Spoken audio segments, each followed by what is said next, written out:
Quand je fais un tableau, en fait, je me laisse plutôt guider par le tableau. Je ne sais pas forcément au départ ce que je vais faire. Je sais juste que ça va être en volume. Où est venue cette idée merveilleuse de mélanger ce relief, cette espèce de dos de cuillère qui s'étale? C'est magnifique, ça brille, c'est marseillais, c'est pailleté.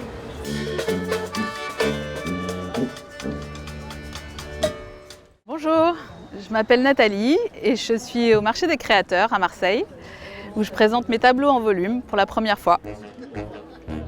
Là, j'expose une quinzaine de tableaux. Ils sont tous en volume, même s'ils sont très différents les uns des autres, parce qu'il y en a qui sont plutôt monochromes, d'autres très colorés. Tu vois, par exemple, dans celui-ci, il y a énormément de couleurs. J'ai carrément jeté les couleurs sur le tableau. Je me suis mis à peindre et à faire des créations en volume depuis 1 an et demi. Je vais à un atelier de sculpture et du coup, je développe ça de plus en plus. C'est fait avec du plâtre et c'est peint par-dessus. Oui, j'ai du succès auprès des gamins, ils aiment bien. Ça les intrigue, toutes ces couleurs, ce volume. Comment on voit l'espace au crayon? L'espace, la couleur de l'espace. L'espace au crayon, je sais pas, mais les petits cercles avec les points dedans, t'as vu, ça fait assez satellite, espace. À travers le volume, on arrive à donner une profondeur et également comment la lumière elle se reflète par rapport à ces volumes qui sont donc plus épais à certains endroits, plus fins à d'autres. C'est vrai que j'ai hésité à prendre un des noirs. Les deux sont magnifiques. Et à chaque fois que je passe, je me dis allez, tu vas craquer, tu vas pas craquer. Moi j'adore. Moi aussi. Voilà, je suis conquise. Et mes enfants aussi. C'est sûr, je reviendrai vers vous. Première fois que je passe. Merci Florence. Au revoir. C'est pas vraiment l'endroit qui s'y prête. Les gens n'ont pas beaucoup de sous ici. Donc non, c'est cool, je suis contente. Ça fait des contacts, on voit que les gens, on voit ce qui leur plaît moins. En tout cas, le volume intrigue, le volume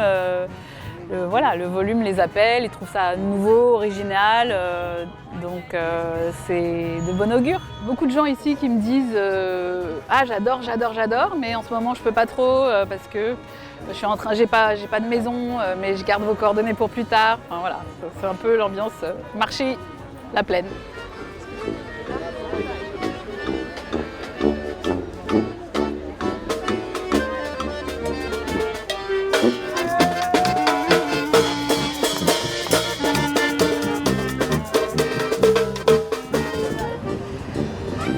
L'ambiance marché, c'est sympa quand même. C'est vrai que j'avais jamais fait les marchés, donc appréhension d'organisation, parce qu'en fait ça s'est déclenché vraiment, c'était pas du tout prévu. Si tu veux, moi j'ai juste déposé ma candidature, je me suis dit bon on verra bien, et finalement on m'a répondu oui tout de suite.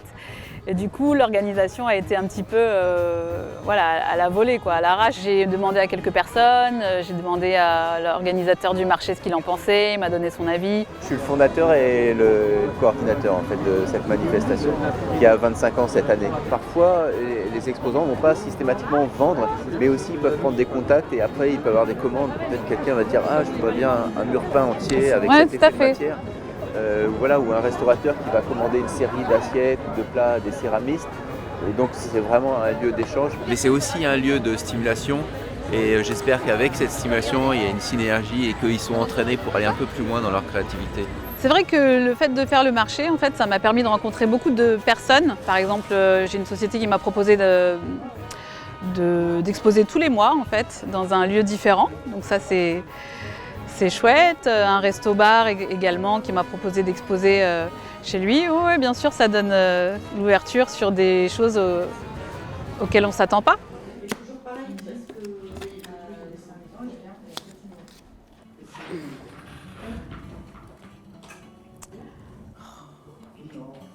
Je vais y arriver. Voilà. Alors là, on est à l'atelier d'Anne Derac. C'est l'atelier dans lequel je viens tous les mercredis après-midi pour faire mes tableaux. Tout est parti de l'atelier, en fait.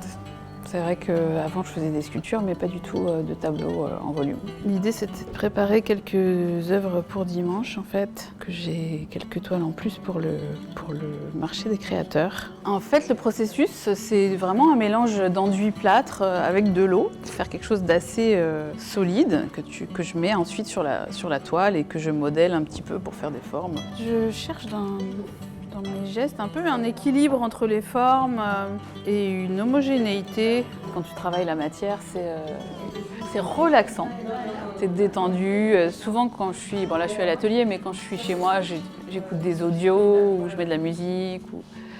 Tu te laisses complètement aller à ta créativité, quoi.